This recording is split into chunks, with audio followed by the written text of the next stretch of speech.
Tanggapi kasus Ruben dan Sarwenda yang makin memanas Pak di sosial media, terus juga Betran salah satu putra dari Ruben Onsu juga speak up dalam postingan Instagramnya bahwa dia mengakui pernah ditampar oleh tantenya atau bisa dibilang sosok dari adiknya atau kakaknya Sarwenda. Mungkin KPAI menilai atau melihat hal tersebut seperti apa sih Pak?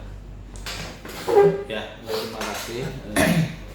Pertama tentu kami turut prihatin ya terkait pertengkaran perseteruan yang dipublikasi ke media sosial ya antara kedua orang tua anak ini, dan tentu dampak publikasi luas dan termasuk karena peristiwanya adalah tokoh publik ya, yang tentu perdebatan pro kontra tidak terhindarkan, dan bahkan kadangkala perdebatan itu pada akhirnya tidak melihat lagi bagaimana kepentingan terbaik bagi anak.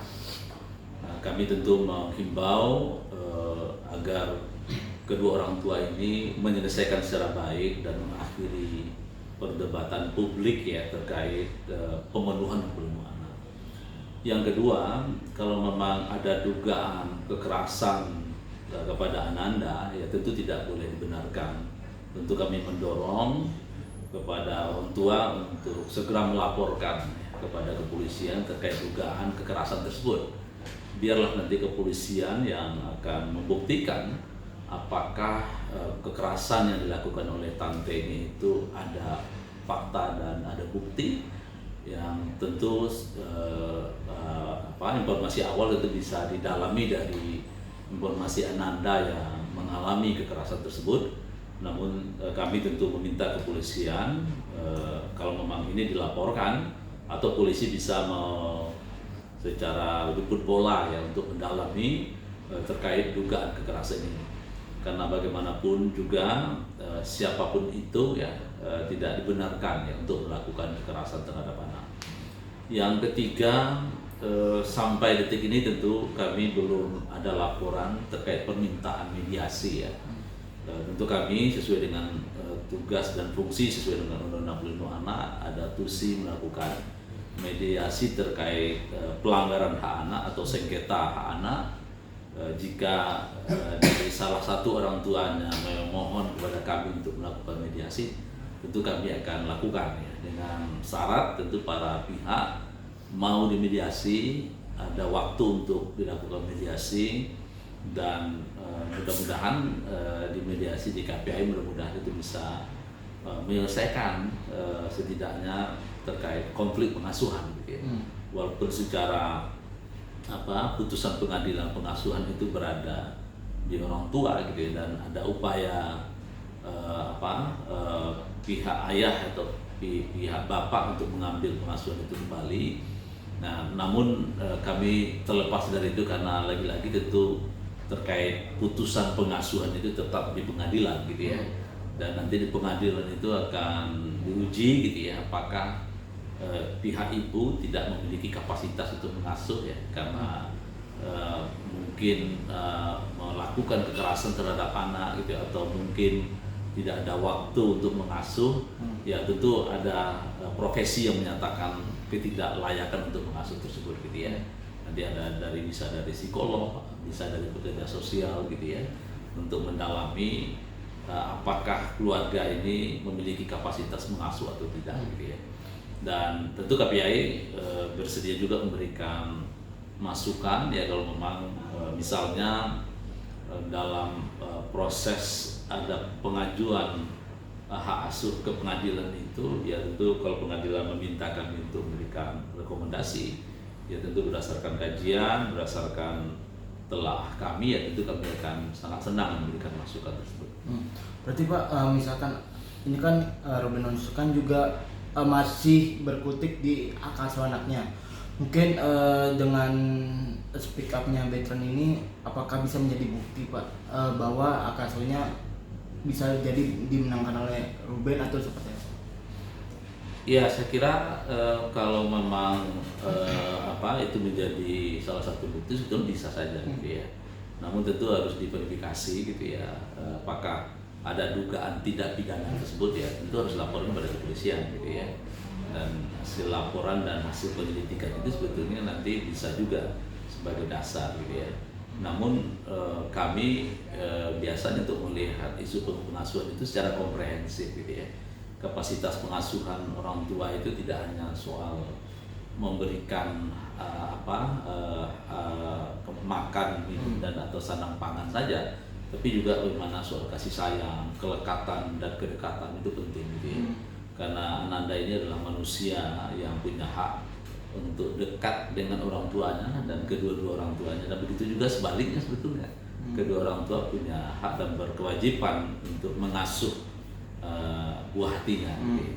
Jadi maka kenapa kami mendorong untuk dimediasi ya, agar para pihak memiliki tanggung jawab terkait pengasuhan dan perlindungan anak, karena ananda ini kan masih usia belia dan tentu negara punya berkewajiban memastikan pengasuhan itu sampai 8 atau usia 18 tahun gitu ya. Jadi saya kira tentu waktu yang cukup panjang tapi harus dilakukan, dan oleh sebab itu dukungan para pihak menyelesaikan kasus-kasus anak secara baik ya, dan bahkan kami meminta juga kalau ada pihak keluarga besar ya bisa menjembatani ya, untuk bagaimana menyelesaikan isu ini secara kekeluargaan gitu ya. Sehingga kepentingan terbaik bagi anak itu menjadi utama kita, karena bagaimanapun juga kalau jejak digital itu kan tidak bisa dihapus ya. Jadi ketika anak sudah besar nanti dia akan melihat pertengkaran hebat di antara kedua orang tuanya, yang saya kira tentu akan berdampak begitu bagi mereka ya. Kenapa kami mendorong menyelesaikan kasus-kasus privat ini kepada keluarga masing-masing gitu ya. Nah, namun kalaupun tidak bisa ya tentu kami KPAI tentu siap untuk melakukan mediasi. Berarti artinya KPAI siap untuk menjadi jembatan bagi kedua belah pihak untuk mediasi. Ya, bukan siap lagi ya, berkewajiban kalau memang itu dilaporkan ke kami. Tapi sampai hari ini kan belum ada datang di antara keduanya atau dari salah satunya lah gitu ya, untuk mohon untuk dilakukan mediasi di KPAI. Pak, mungkin jika emang benar-benar terjadi nih ya, mediasi antara kedua belah pihak, terus dari hasil mediasi tersebut tidak ada jalan tengahnya lah Pak ya. Mungkin kalau dari KPAI sendiri ada solusi nggak sih Pak untuk menyelesaikan masalah jika terjadi mediasinya itu tidak ada kesepakatan Pak?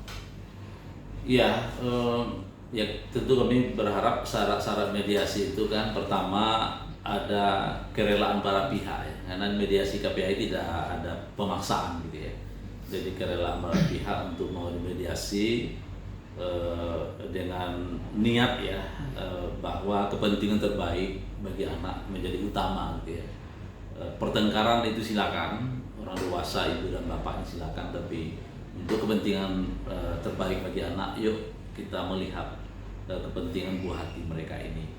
Nah, kemudian yang kedua, ketika dalam mediasi atau proses mediasi katakanlah para pihaknya nggak datang gitu ya, atau datang tapi tidak ada kesepakatan ya, tentu kami akan rekomendasikan agar kedua para pihak ini untuk mencari lembaga lain gitu ya. Misalnya kalau memang kedua-duanya ingin satu pihak ingin mengambil hak kuasa asuh, ya tentu melalui pengadilan gitu perjuangannya gitu. Dan kami tentu posisinya adalah melakukan pengawasan ya, memastikan semua proses itu sesuai dengan Undang-Undang Perlindungan Anak gitu ya. Jadi tentu kami punya keterbatasan, terutama kewenangan ya, apalagi bicara soal penetapan hak asuh anak ya. Nah, namun terlepas dari itu semua ya, sebetulnya pemberian kasih sayang, kemudian membangun kelekatan dan kedekatan gitu ya, melalui mediasi itu sebetulnya bisa dibangun ya. Misalnya kesepakatan soal waktu mengasuh anak, kemudian termasuk juga tugas dan tanggung jawab masing-masing walaupun di rumah yang berbeda gitu ya. Kemudian termasuk juga dukungan keluarga besar gitu ya. Tentu kami sangat senang ya kalau memang berorientasi kepada kepentingan terbaik bagi anak ya. Tapi kalau kita terus di kedua belah pihak ini terus berdebat gitu ya, kemudian anak dipublikasi secara terus menerus gitu ya, tentu ini akan berdampak bagi tumbuh kembang anak-anak gitu ya. Apalagi usia anak yang semakin mulai besar gitu ya, tentu dia terpapar dari informasi-informasi baik langsung maupun tidak langsung, terpapar dari katakanlah tontonan-tontonan dari pemberitaan gitu ya. Tentu anak akan bertanya gitu ya, anak akan menjadi satu pertanyaan yang tentu kadangkala ini akan mempengaruhi terkait tumbuh kembang anak. Nah ini yang penting bagi kita karena bicara tumbuh kembang anak itu berorientasi ke depan gitu ya, berorientasi untuk bagaimana memastikan periode usianya itu memang tetap terpenuhi gitu ya, terpenuhi fisiknya, psikisnya, lingkungan yang mendukung gitu ya. Dan ini bagi kami lebih penting gitu ya dibanding perdebatan-perdebatan yang tidak ada ujungnya gitu ya, perdebatan-perdebatan yang merugikan hak anak itu sendiri. Oke, Pak. Terus selain itu Pak, dari pihak Ruben Onsu juga sempat menyindir Pak kontennya dari kekasihnya Sarwenda, yang dimana kan kontennya itu dibuat di rumahnya yang mengatasnamakan Ruben Onsu Pak. Mungkin kalau dari Bapak sendiri melihatnya seperti apa sih Pak? Ya, sebetulnya kan konten-konten yang tidak mendukung terkait tumbuh kembang anak ya kami tentu menghimbau untuk tidak melibatkan anak, apalagi misalnya ada live TikTok di mana ada anak di sana gitu ya, kemudian bahasa-bahasa komentar netizen yang pro dan kontra gitu ya, dan itu didengar oleh anak sendiri gitu ya, atau dibaca oleh anak gitu ya, atau oleh teman-temannya di sekolahnya, mungkin dia akan bertanya gitu ya, kenapa orang tua kamu, kenapa pertengkaran dasar, yang saya kira di mana usia-usia anak yang tentu belum mampu memahami secara utuh seperti kita orang dewasa gitu ya. Nah oleh sebab itu ini penting gitu ya, bagaimana memastikan tumbuh kembang anak bisa terjaga gitu ya.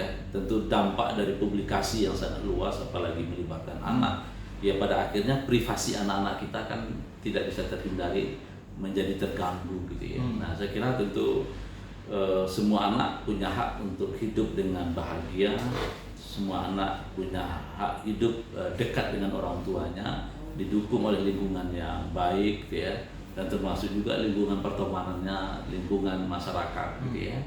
Yang saya kira tentu kita harus berpikir ke arah sana gitu ya, sehingga anak-anak ini bisa tumbuh dan berkembang sesuai dengan periode usianya, berpartisipasi, terhindar dari kekerasan ya, terhindar dari diskriminasi gitu ya, atau pelabelan terkait kondisi orang tua gitu ya, yang saya kira banyak hak-hak anak yang pada akhirnya terlanggar kalau para pihak tidak memiliki prinsip-prinsip perlindungan anak ya, prinsip non diskriminasi, tumbuh kembang anak, prinsip kepentingan terbaik bagi anak, prinsip suara anak ya, suara anak juga perlu didengar gitu ya.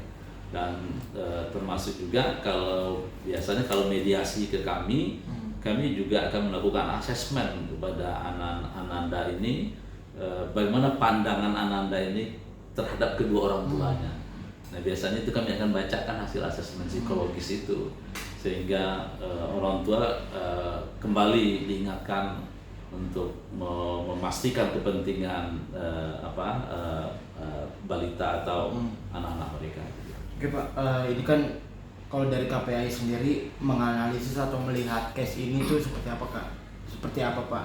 Kan di sisi lain kan Ruben itu hanya mau hak asuh anaknya atau bertemu anaknya tuh dimudahkan, tapi yang di media sosial yang beredar kan kasusnya tuh semakin melebar, ada yang diduga kekerasan atau dan lain-lain. Mungkin kalau dari KPAI sendiri melihat atau menganalisis case ini seperti apa sih Pak? Ya sebetulnya kan saya yakin kedua orang tua itu punya niat baik lah untuk anaknya untuk tumbuh dan berkembang secara baik gitu ya, diasuh oleh lingkungan yang mendukung gitu ya. Tapi karena dipublikasi isu-isu keluarga ini, isu-isu privat ini ke ranah publik ya, akhirnya kan perdebatan itu tidak bisa dihindarkan gitu ya.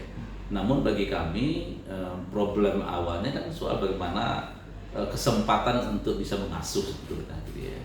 Karena mantan suami itu ada, mantan istri ada, tapi mantan anak kan nggak ada. Nah, oleh sebab itu kedua-duanya punya hak untuk mengasuh gitu ya. Nah, namun karena ini terjadi karena dampak dari perceraian gitu ya, kemudian kesempatan itu nampaknya informasi yang kami dapatkan tidak saling gitu ya. Nah, maka saya kira tentu ini yang diselesaikan gitu ya. Dan salah satu upayanya melalui mediasi gitu ya, agar misalnya tadi ke dalam mediasi itu ditawarkan berbagi waktu, kemudian berbagi tanggung jawab gitu ya, kemudian memastikan semuanya tidak ada yang abai gitu dan tidak ada yang lalai gitu ya. Nah, saya kira hal-hal demikian yang bisa dilakukan gitu ya. Kalau kita dengarkan ke publik kemudian terus diumbar kasus-kasusnya, akhirnya tidak ada yang terselesaikan pada akhirnya gitu ya. Nah, dan yang tersisa adalah pertengkarannya, dan hak anak itu sendiri akhirnya tidak didapatkan gitu ya. Hak anak untuk dekat dengan orang tuanya, hak anak diasuh oleh orang tuanya, hak anak agar orang tua bertanggung jawab pada akhirnya tidak didapatkan ya. Karena terus berdebat di media sosial gitu misalnya. Nah, oleh sebab itu saya kira yuk kita kembali, dan kami terbiasa ya menyelesaikan kasus-kasus serupa ya, kasus-kasus tokoh publik lain gitu ya, dengan calling down kedua orang tuanya dengan melalui mediasi di KPAI gitu ya. Insya Allah itu bisa terselesaikan gitu. Oke Pak, terakhir Pak, mungkin pesan dari KPAI atau harapan dari KPAI untuk anak-anak di luar sana atau orang tua yang di luar sana yang mempunyai case serupa dengan case ini seperti apa? Iya, tentu pesan kami adalah dampak dari perceraian orang tua ya pada akhirnya anak yang terdekat tidak bisa terhindarkan gitu ya. Terjadi perebutan hak asuh, penelantaran, dan bahkan anak menyaksikan kekerasan gitu ya. Dan bahkan tidak jarang juga anak juga mengalami kekerasan atau KDRT gitu. Nah, oleh sebab itu tentu kami berpesan kepada keluarga-keluarga Indonesia yang kasus serupa, ketika ada kasus-kasus keluarga yang dari dampak perceraian, yuk diselesaikan secara baik gitu ya. Dalam artian memastikan pemenuhan dan pelindungan hak anaknya gitu ya. Bukan dalam artian kami minta rujuk kepada orang tuanya gitu, karena itu urusannya masing-masing. Tapi kami adalah rujuk dalam artian memastikan hak dan tanggung jawab orang tua ini bisa dijalankan fungsinya gitu ya. Tentu hak anak itu banyak ya, hak atas kesehatan, hak atas pendidikan, hak untuk diasuh ya, hak atas identitas misalnya gitu ya. Sehingga dampak-dampak dari perceraian ini bisa kita mitigasi gitu ya, terutama memfungsikan keluarga untuk bisa mengasuh. Nah, yang ketiga tentu kami menghimbau terutama tokoh-tokoh publik ya yang mengalami problem dampak perceraian agar tidak mempublikasi anak di media sosial ya, karena tentu netizen akan terbelah pendapatnya dan itu sesuatu yang tidak bisa kita hindarkan gitu ya. Dan itu hari ini komunikasi terkait media sosial itu sangat terbuka gitu ya. Tapi yang tersisa pada akhirnya adalah anaknya terpublikasi luas gitu ya. Kemudian jejak digital tidak bisa dihapus, yang pada akhirnya tentu menjadi dampak trauma berkelanjutan bagi tumbuh kembang anak kita gitu ya.